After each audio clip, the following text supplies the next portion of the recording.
As a broker, it's my job to help tenants understand the different types of lease forms, which lease forms are most appropriate, and most importantly, inform tenants that my services to tenants are free of cost.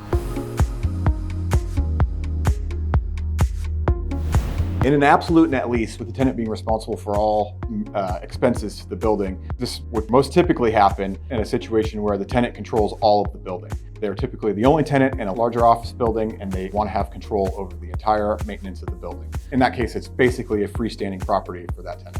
Triple net leases are structured for larger shopping centers where you have co-tenants that share in the expenses of the overall shopping center. So these expenses are split up between the tenants based on their proportionate share of square footage in the shopping center and divided equally amongst those tenants so that each tenant is paying their proportionate share towards the expenses related to the property.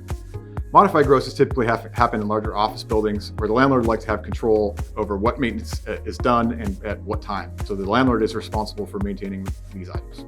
And then a full service lease would be in a situation where a tenant controls the entire building itself or a large portion of the building. And the tenant's typically a national tenant, doesn't want to have anything to do with maintaining the building or anything, and just wants to pay one person one amount of rent over the term of the lease. My fee is paid by a landlord's commission, and so to engage the assistance of a professional real estate broker to tenants is zero cost.